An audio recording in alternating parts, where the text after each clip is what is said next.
Hello and welcome to the Business Standard Morning Show. I'm Kanishka Gupta. It's the 6th of November 2023 and here are the questions we will be answering today. How can railways eliminate human error? Why are Indian liquor firms in high spirits? What do Q2 results reveal about India Inc.'s health? And what is the Parliament's Ethics Committee? Just over 4 months after close to 300 passengers lost their lives in a collision of two trains in Odisha, a similar mishap in Andhra Pradesh has now left 14 dead. And there is a likely common thread, that is human error. Even last month's train derailment in Bihar was also attributed to a goof by its driver who had applied a sudden brake. So, how can railways eliminate human error and make the track safer? What are the lessons learned? And what difference technology is making? Kasturi Akhil checks the track record.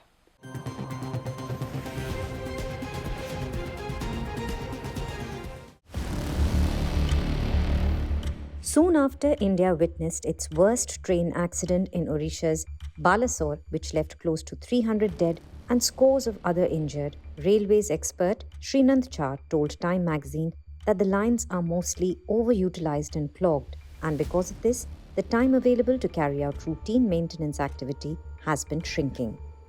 Train accidents have become less frequent now, but they still remain high.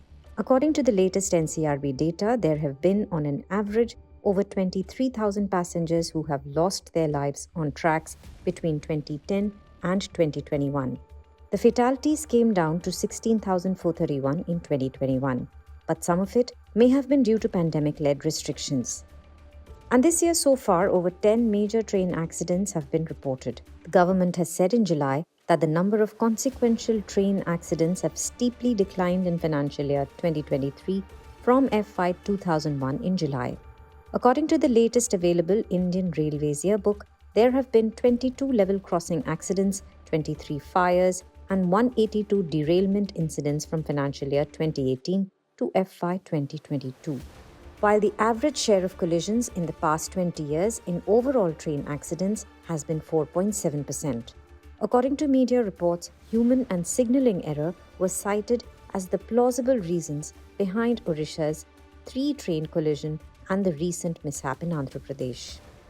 Reports have revealed that the now deceased loco pilot of the Visakhapatnam Raigad passenger special overshot two yellow and a red signal and rammed into the stationary passenger train which was waiting for a green signal ahead. Experts point out that had there been the indigenously developed train collision avoidance system installed in the trains, the accident may have been averted.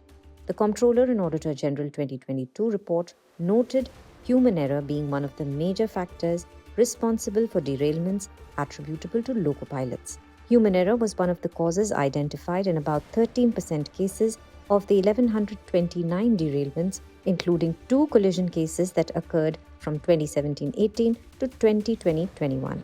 Experts opine that not enough attention has been given to upgrading the human resource development and communications network in Indian Railways. Even though Indian Railways is known as one of the largest employer in the country, over 1 lakh posts related to operational safety were still vacant as of June 2023. A PTI report in June said that more than 2.74 lakh posts in the railways were lying vacant, with over 1.7 lakh of them in the safety category alone, as per the National Transporters' response to an RTI query. Those in safety category should not be working under stress. That's a given. And to ensure that, it is necessary that these vacancies in safety category should not be allowed to continue. Other than that, railways, like other government departments, is also overstaffed. So vacancies in other departments is not so important. But for safety category, mainly you see the loco pilot, the assistant loco pilot, the station master, the pointsman, the signal man, or rather the signal maintainer. These are the categories in which vacancies should not exist. Otherwise, it can lead to stress because as it is, the traffic has increased over the years. and there's always a pressure of passage of train in the face of maintenance requirement and so on also. Some experts also attributed overutilization of a railway line section, which exerts excess pressure on operational staff. 2014, 40% of the railway network was saturated. Saturated means you are utilizing more than 90% of the capacity. So when you stress the system more, the probability of the error becomes manifold. The people who are handling are constantly under pressure. So capacity expansion is a very big investment to increase the safety. I will mention Dedicated Freight Corridor Corporation of India, Eastern Corridor, and Western Corridor, which have been to be commissioned very shortly.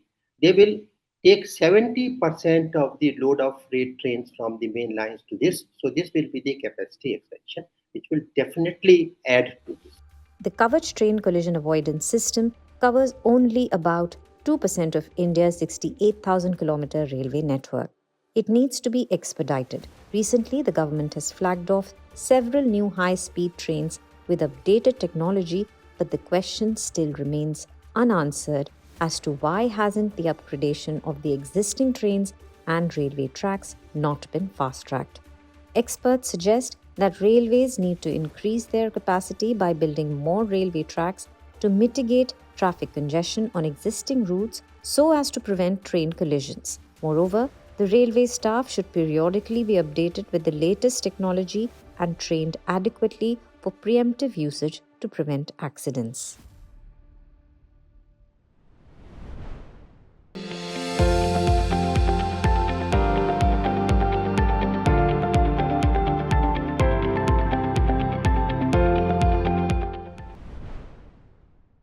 Over 3 years on, the number of passengers railways is carrying has still not reached the pre-pandemic level, and a big chunk of them have shifted to air travel thanks to the rising income level. Apart from air travel, Indians are also splurging on alcohol. From a market size of $52.4 billion in 2021, the alcobev sector is expected to reach $64 billion in 5 years. In our next segment, Abhijit Kumar finds out what is brewing in this sector.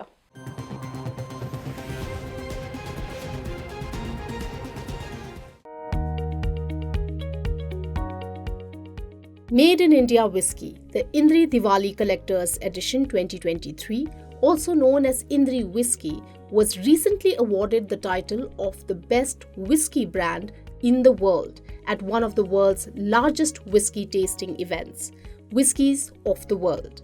The achievement followed several rounds of rigorous blind tasting across categories from more than 100 varieties of whiskies from around the globe. In recent years, India has witnessed a significant transformation in its alcohol industry. Rating agency ICRA has predicted that India's domestic alcoholic beverage sector is set to witness a steady revenue growth of 8 to 10% in FY24. In another report, the International Spirits and Wines Association of India predicts that the country's alcobev industry could soar to $64 billion in 5 years. This would position India as the world's fifth largest contributor to market revenue in the near to medium term. This growth comes on the back of a strong revival of the sector in FY23, led by a high demand for both spirits and beer. On a year-on-year basis, ICRA's sample set companies witnessed a growth of 20% in revenues in FY23 to 26 billion rupees. This growth exceeded the pre-COVID levels. So what is fueling India's alcobev growth? The demand revival is back with a bang post the pandemic. And some of the key drivers for this growth include rising disposable income, which facilitates more spend on discretionary items, and also changes the preferences toward premium alcobev. The second being the large and increasing consumer base, so which is growing the overall addressable market for alcobev. So basically the population between the age of 15 to 60 years, which is the major consumer of alcohol, is growing. The important factor is the support of the states. So alcohol, as you know, is a highly regulated industry. and the government controls the entire value chain right from production, distribution, and pricing.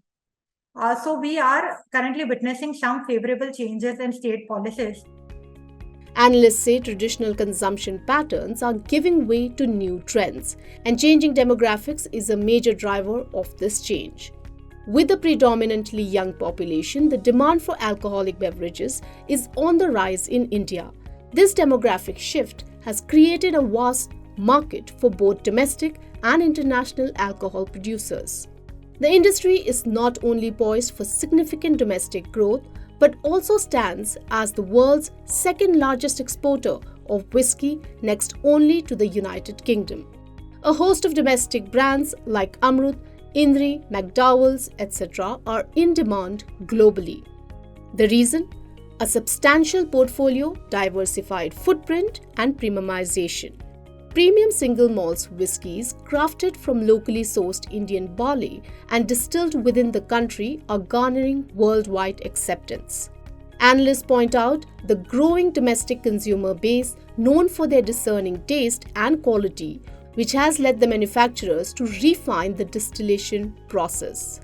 This refinement has been instrumental in making Indian whiskey compete with global brands.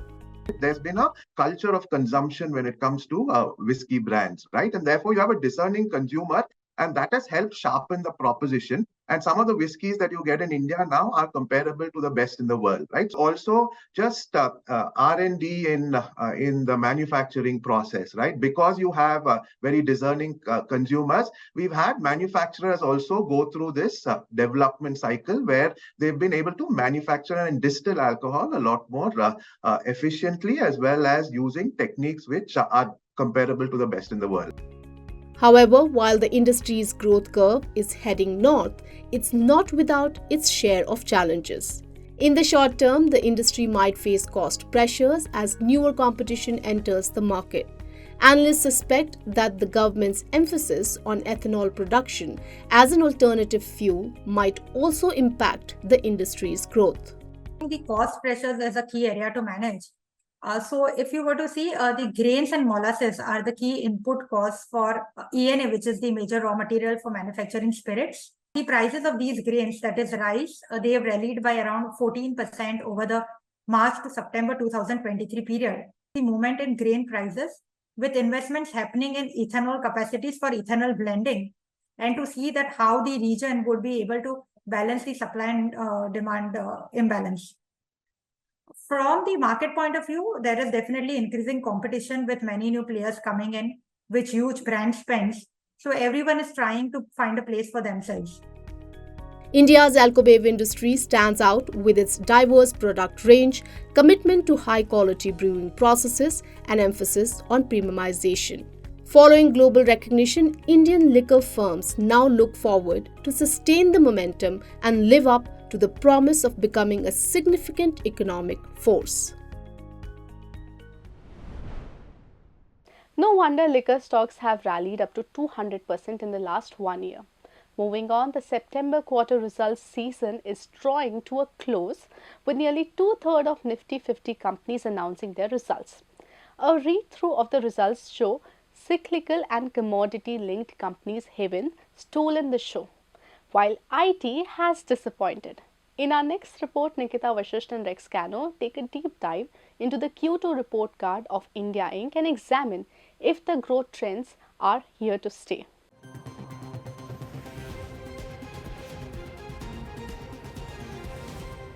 So far, the results which have come, the earnings expected was about 26%, but actually what they delivered is 30%. So the earnings are running 3-4% higher, and this is a big change. These are the words of Ramdev Agarwal, the chairman and co-founder of Motilal Oswal Financial Services. Speaking at the Business Standard BFSI Insight Summit, Agarwal said that India is in a different cycle right now where corporate upgrades are outpacing downgrades, and data backs his analysis. According to ICICI Securities, majority of the companies across Nifty 50, mid-cap and small-cap indices have exceeded street expectations this quarter, with small-cap companies seeing the most upgrades. These earnings upgrades were driven by cyclicals related to capex, discretionary consumption, and credit growth. Earnings season so far has been very strong. Most of the domestic facing businesses have delivered very strong results. Auto as an industry has delivered good numbers. Auto ancillaries are also delivering good numbers. The banking sector has delivered actually the picture perfect kind of results. Most of the banks have delivered very good credit growth. They have delivered very high asset quality, and the profitability has also gone through the roof.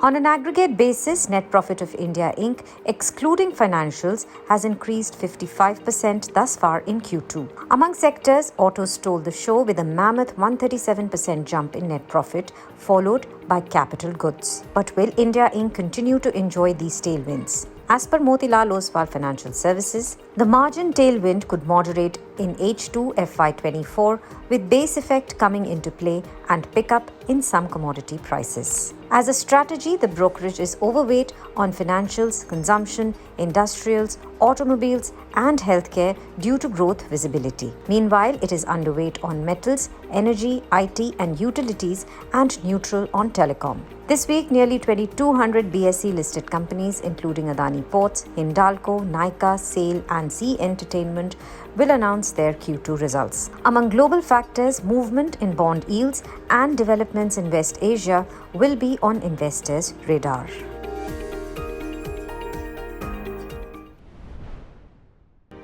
He's making plans for an early retirement. Business Standard. After waiting quarterly results, let us now shift our focus to the country's politics. Last week, TMC MP Mahua Moitra stormed out of a meeting of the Parliamentary Ethics Committee, alleging that she was asked questions related to her personal life. Now, she even called some questions filthy. The panel is looking into allegations that the MP took cash to ask questions in Parliament, a charge she has denied. But what is an ethics committee? Nandini Singh explains.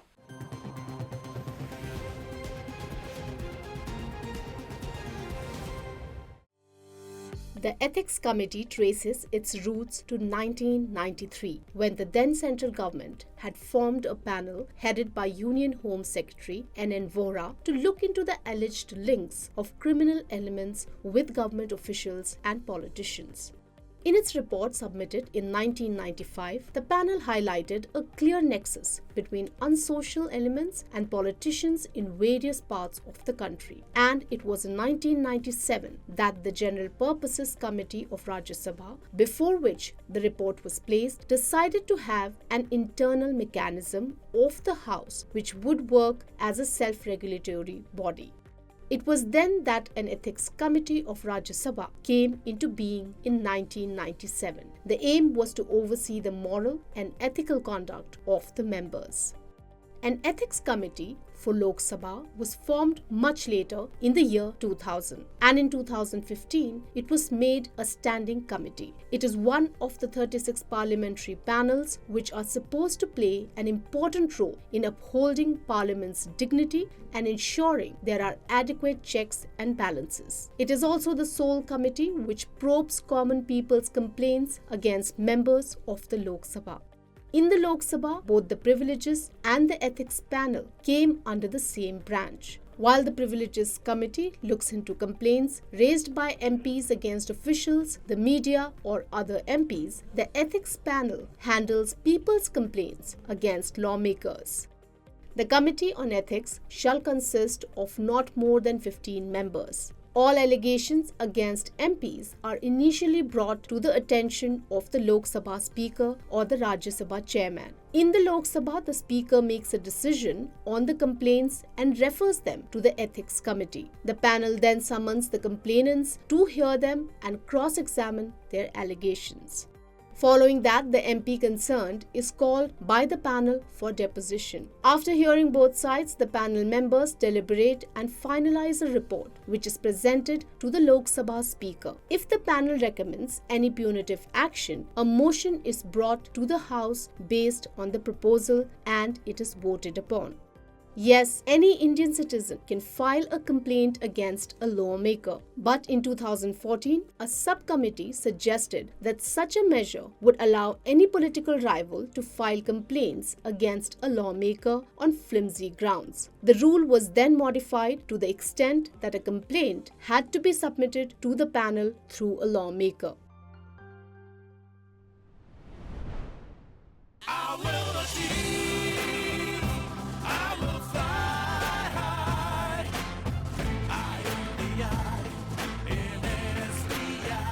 I'm backed by the nation's trusted bank, SBI, the banker to every Indian. Mahua Moitra later said that 5 of the 11 members of the committee had walked out against chairman's behavior, who she alleged had come with a pre-written script. Well, that's all for today. For more news and analysis, please log on to business-standard.com.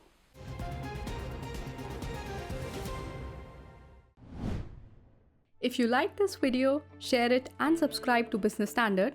For more news, views and insights, log on to www.business-standard.com. Do also follow us on YouTube, Twitter, Facebook, Instagram, Telegram and LinkedIn.